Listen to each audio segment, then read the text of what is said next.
Welcome to our Medicare GPS podcast, where we navigate you step by step through your Medicare journey. I'm Jamin White, founder of 4 Oaks Medicare Planning. This is my lovely wife and partner of 4 Oaks Medicare Planning as well. So, Paula, we have a pretty interesting topic today. Yes, we do. This one comes up over and over again with those folks that are continuing to work past 65.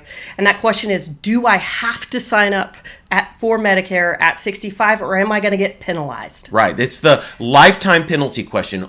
I just don't want lifetime penalties. What do I need to do? There's a lot of misinformation out there, a lot of scare tactics, and so we're going to go over that today.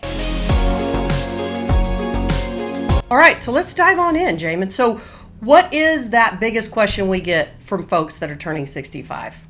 Yeah, when you're approaching 65 and you're still working, the number one question is, what do I need to do with Medicare? Because I don't want to be hit with these lifetime penalties, right? And it is true, there are lifetime penalties. If you don't go on to Part B when you're first eligible, you could be subject to a lifetime penalty of 10% for every 12 months that you don't go on to B when you should.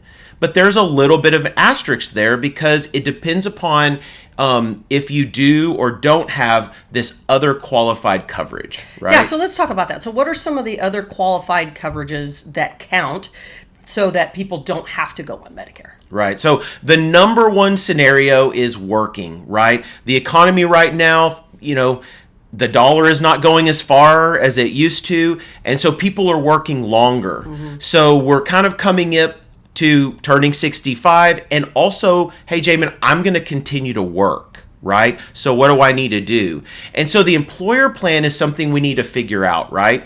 And kind of surprisingly, what you do with Medicare depends upon the size of your employer. That's what I was going to say. No, there's no clear-cut answer for everybody. I know I come across that a lot where it's like, oh, well, my friend Johnny, said I had to get on. And I said, well, you work for a giant company and he works for a small company. So it's not apples to apples. So Absolutely. Explain a little bit more about that. Absolutely. So if you work with a company that is 20 or more employees and offers health insurance, we kind of label that in the Medicare space a large group employer plan. What happens is your Medicare, if you go on it, is actually secondary to that large group employer plan, which remains in the primary position. So if you have primary insurance, you have the ability to decide whether you want to go on to Medicare or delay it for the future, right? And then it just becomes an analysis that we talk about, cost and coverage. Maybe you have a great plan and you're not paying very much for it on the employer side. Well, Medicare might not be as attractive. But if you have a crazy large deductible on your employer plan and you're paying a lot for it, you might find that Medicare is a better solution. Or I found too, even if there's some sort of health condition that they're having to utilize care a lot, then sometimes going to Medicare is a better choice for them as well. Absolutely. So with a large group employer plan, it really is kind of a case by case and the specific situation for that person. But it changes. It changes if you're with an employer that has less than 20 employees. Then we term that a small group employer plan, right? And then it reverses. The Medicare is actually designed to be primary insurance, and then the small group employer plan moves into the secondary position. So in that scenario, Medicare says you need to go on to Part A and Part B. The biggest reason is you don't want to have gaps in coverage because primary and secondary are contractual terms. And sometimes we have had people call and say, my claims are being denied by my employer plan.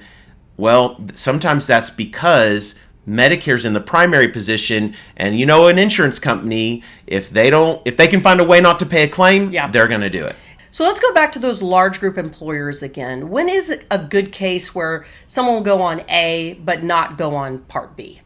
Right. So that's a very common scenario because remember, Medicare is secondary to a large group employer plan. And sometimes someone will go on to Part A because for most people, Part A is premium free. It doesn't cost anything. So, hey, why not have something free there that is may pay for some of your hospital benefit, which, Part A does, and then delay Part B for later. That's a very common scenario, except in one dire is the HSA. The HSA. HSA and Medicare do not mix. And so if you do have a high deductible health plan through your company and you contribute to an HSA to get those tax benefits, you actually don't want to go on to Part A or B. You want to delay all of it. The main reason why, the minute you put A into effect, you're no longer eligible to contribute to that HSA anymore and get those tax benefits. You can still use the money that's in there, but you cannot contribute new money. And some people rely on that a whole lot. So that would be a scenario where someone with a large group employer plan stay off of Medicare Part A and Part B until you're getting ready to approach retirement. Yeah, and to be clear, this is a HSA, which is a health savings account, not an FSA. A lot of people get that confused, which is a flexible spending account. So those are two totally different things. So in this scenario, we're talking about typically a high deductible plan that comes along with a health savings account where you put money in each month. Maybe your employer also matches that. So again, you can not contribute once you're on A, but you can continue to deduct and take money to pay for different health expenses. That's right. That's right. But there is some planning that needs to happen if you decide to delay A and B and maybe work past 65 because of the retroactivity of Part A once you decide to go on it. So let me give you an example. If someone is working until 67 and just contributing to that HSA account, everything's good, and then ready to retire, you actually want to stop those HSA contributions 6 months prior to when you're ready to enroll in A and B. The reason why? Part A goes retroactive back 6 months. So if you're making contributions all the way up to when you are ready to enroll, that retroactivity is going to make those HSA contributions now ineligible. So you could be subject to taxes and penalties for something that you might not have known was going to happen. So that's a very good reason to be proactive in planning and really visit with someone about your Medicare in that scenario so that you're not caught with those penalties because you didn't know.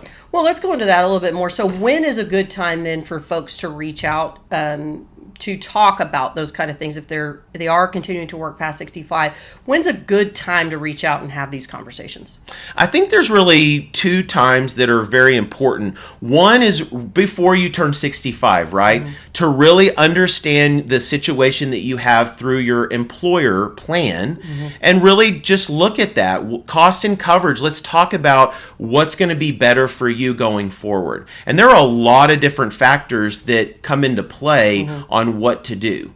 And then if you decide to delay Medicare, then usually 2 to 3 months before the separation from employment or the termination of that plan, that's when we need to start the next process of, hey, now let's get Part A and B in effect and go through that, just so that the transition is really smooth, so you have no overlap in coverage and you have no gap in coverage as well. Right. But at the same token, if people can move on to Medicare at any time during that period as well. So if something happens with their health, when's a good time? So if something happens with their health, when's a good time then to reach out to talk about that? I would say just as soon as you have questions arising about what's going on with your health and how to navigate that and maybe utilize Medicare or how to utilize those things. So I say if you have a question, you just need to reach out. That way you can be proactive in accommodating what you need. That's great. Yeah. And so about being proactive, we do have a great video on our website called Medicare and Working Past 65, where we go even more in depth with a lot of these different issues. But of course, we're always happy to chat with someone too as they get close to that decision. Absolutely. All right. So now it's time to move on to story time. All right. So today's a hard one. This one's a hard one. We got a call this week from a client whom we will call Joe. And so Joe all of a sudden couldn't afford his Part B premiums anymore. Right now, in 2026 it's $202.90, and so he just stopped paying. He called. He says he's now dropped from Part B, so he has no Medicare or any health insurance coverage at that point, and now he owes them $800 in arrears. what's the advice here for Joe? I'll tell you exactly what I told Joe. You waited too long to call, because there's things that we can do to help in many markets across Texas and even over the U.S. There's ways that we could have accommodated and helped him with that Part B to lower it, actually. There's plans out there that will actually pay a lot of the Part B premium for you. And so really, I just said, don't do the worst case scenario. Call when your Part B is dropped, because unfortunately, he's probably not going to be able to re-enroll into Part B until the general enrollment period. And that doesn't start until January of 2027. So now we have a situation where, because he just didn't reach out, he's going to have to engage with Social Security. The government's always going to want to get their money back. Yeah. And also he's going to be delayed potentially for being able to get that back. That is the worst case scenario, because the government is really not flexible when we have this type of situation. If he would have called me 2, 3, 4 months ago saying, hey, I have a problem here, can you help me? I would have said absolutely. Yeah. We have some scenario products that we could move you in and actually pay most of the premium for you. So it depends upon the market you're in and what we have, but it's just be proactive. We can do so much if we just know what the problem is and try to work a solution for anybody. Yeah, and I think that's an important point. Like, we have to keep paying our Part B premiums. We had a situation not too long ago where they didn't put it on auto pay, and then they went to the hospital for a month, and so lo and behold, the Part B premium doesn't get paid while they're in the hospital, and so domino effect with that, and that's exactly when we need it, right? Is when we're in the hospital. So we actually have a blog on the website on how to pay your Part B premium. And that was an important one because it mentions the Medicare Easy Pay. Right. So there's different ways to do it. So you just got to know what you don't know and then ask. And so that's why we have these resources available to help you not be in a bad situation. Yeah. All right, great. Well, we have a little personal update.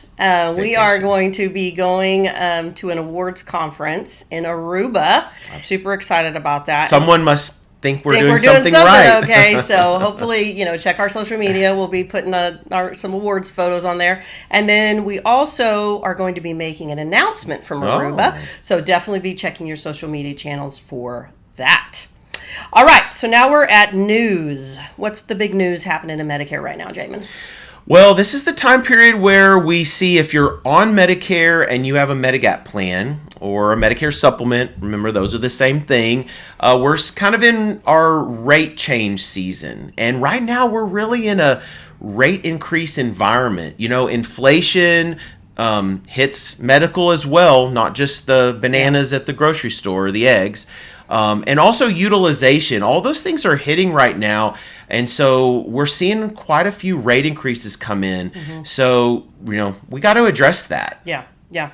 So a couple of things we're doing this month. We're definitely going to be reaching out to our clients to talk about their Medicare supplement rate increases. And so we're actually in the next couple of weeks going to be putting out a couple of webinars, one for our clients specifically, and then one for just the general public who'd like to get a quote, potentially find out really what's going on. Is their rate within reasonable norms, or is it something they need to go ahead and get a quote for? Absolutely. People sometimes don't realize that you have the ability to shop your Medigap plan. And so it's really just good to talk about it and see if we can't reset that rate a little bit. Or sometimes we might have to downgrade. There's lots of different Medigap plans out there. So really it's just about how we can help save money so that we can keep what you need as far as your medical coverage and all that. I mean, we've been seeing some rates where we can save people $50, $60 a month or more. So I had one the other day that was about $400 between the couple because they also were on very expensive drug plans as well. So, well, we know the economic factors right now are hard for a lot of people. So again, don't feel like you have to suffer alone. Yeah. Reach out to us and we can try to find a solution that will work for your budget and keep you covered. That's it. Well, it is May as well, Absolutely. and it is birthday month, August 1961, for those folks that can start signing up for Medicare. That's right. Or reach out if you have questions, confused about Medicare. This is the time to get some answers. That's right. Well, that'll do it. So make sure you like and subscribe our channel. Get back here. We're going to start doing these every month. Super excited in our new podcast setup. Loving it. Loving it. That's all her. So join us next time. Okay. Bye-bye.